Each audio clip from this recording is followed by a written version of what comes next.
আপনি কি প্রতিদিন মোবাইল হাতে নিয়ে একটাই প্রশ্ন খুঁজছেন, ভাতার টাকা কবে আসবে?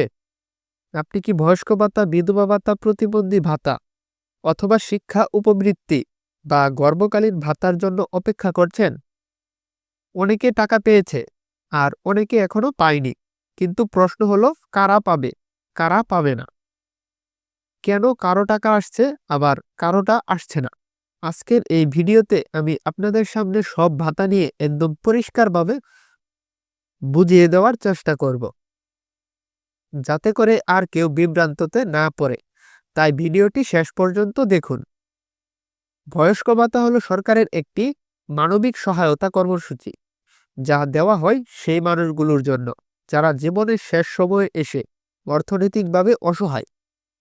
কারা বয়স্ক ভাতা পান? নির্ধারিত বয়স পূর্ণ হতে হবে, সরকারি তালিকাভুক্ত হতে হবে, নিয়মিত ভেরিফিকেশন সম্পন্ন করতে হবে। টাকা আসতে দেরি হয় কেন? অনেকেই বলেন, আমার পাশের লোক টাকা পেয়েছে, আমি পাইনি। এর কারণ হতে পারে তথ্য যাচাই চলমান, অ্যাকাউন্ট সমস্যা, অথবা নাম তালিকায় থাকলেও সাময়িকভাবে স্থগিত। যাদের তথ্য সঠিক তাদের টাকা ধাপে ধাপে অ্যাকাউন্টে আসবে। এখন আসি বিধবা ভাতার বিষয় নিয়ে। বিধবা ভাতা দেওয়া হয় সেই সকল নারীদের যাদের স্বামী হারিয়ে জীবন সংগ্রামের একা। বিধবা ভাতা পাওয়ার শর্ত: স্বামীর মৃত্যু সনদ, নিজের জাতীয় পরিচয়পত্র এবং পুনরায় বিবাহ না করা, অন্য বড় আয়ের উৎস না থাকা। গুরুত্বপূর্ণ সতর্কতা: অনেকেই ভুল তথ্য দিয়ে আবেদন করেন। গুরুত্বপূর্ণ সতর্কতা: অনেকে ভুল তথ্য দিয়ে আবেদন করেন, ফলে পরে ভাতা বাতিল হয়ে যায়। মনে রাখবেন, একবার বাতিল হলে পুনরায় ভাতার কার্ড পাওয়া খুবই কঠিন। এখন আসি প্রতিবন্ধী ভাতার বিষয়টি নিয়ে। প্রতিবন্ধী ভাতা এমন একটি সহায়তা যা একজন মানুষের জীবনকে কিছুটা সহজ করে। প্রতিবন্ধী ভাতা পেতে যা যা কাগজপত্র লাগে: বৈধ প্রতিবন্ধী সনদ, জাতীয় পরিচয়পত্র, সরকারি সাহায্য, সরকারি স্বাস্থ্য যাচাই, নিয়মিত তথ্য আপডেট। টাকা আটকে যায় কেন?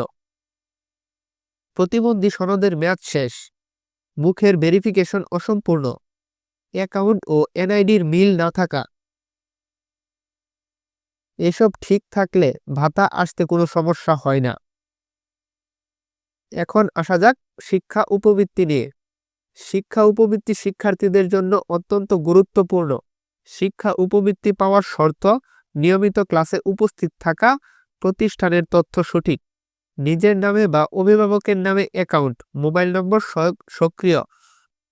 শিক্ষার্থীদের সাধারণত ভুল মোবাইল নম্বর, একাধিক অ্যাকাউন্ট ব্যবহার, তথ্য আপডেট না করা, এসব কারণে অনেকের টাকা আটকে যায়। এখন আসি গর্ভকালীন ভাতা সম্পর্কে। গর্ভকালীন ভাতা দেওয়া হয় মা ও শিশু সুস্থতার জন্য। এই ভাতা পাওয়ার জন্য গর্ভবতী হওয়ার প্রমাণ, স্বাস্থ্যকেন্দ্রে নিবন্ধন, নির্ধারিত সময় অনুযায়ী চেক আপ। এই ভাতা সাধারণত কিস্তিতে প্রদান করা হয়, তাই একবারে না এলেও চিন্তা করবেন না। অত্যন্ত গুরুত্বপূর্ণ দুটি সতর্কতা: সব ভাতার ক্ষেত্রে একটি কথা মনে রাখবেন, ভুল তথ্য দিলে ভাতা বাতিল হয়ে যাবে, সঠিক তথ্য দিলে ভাতা নিশ্চিত আসবেই। কেউ যদি বলে টাকা পাইয়ে দেব, লিস্টে আপনার নামটি তুলে দেব, আমাকে কিছু টাকা দিতে হবে, এই সকল কথাই কখনো কান দেবেন না। সরকারি ঘোষণা ছাড়া কোনো তথ্য সঠিক নয়। এই সকল সমস্যা বা কোনো কিছু হলে কি করতে হবে? এখন আপনার করণীয় কি?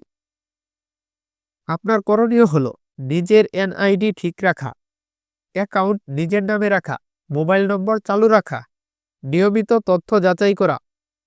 এগুলো ঠিক থাকলে ভাতা পেতে কোনো সমস্যা হবে না, ইনশাল্লাহ। সর্বশেষ আমি একটি কথা বলতে চাই, আপনি যদি এই ভিডিও থেকে উপকার পেয়ে থাকেন তাহলে অবশ্যই একটি লাইক দিন, কমেন্ট করে আপনার মতামতটুকু জানান। নতুন নতুন আপডেট পেতে আপডেট ডে বাই ডে চ্যানেলটি সাবস্ক্রাইব করুন। ভাতা ও সরকারি আপডেট আপনাকে জানিয়ে থাকে। এই সকল নতুন ও কার্যকরী তথ্য জানতে এই চ্যানেলটি অবশ্যই সাবস্ক্রাইব করে রাখবেন। আজ এ পর্যন্তই, কথা হবে পরবর্তী কোনো নতুন ভিডিওতে। সকলেই ভালো থাকবেন, সুস্থ থাকবেন। আল্লাহ হাফেজ।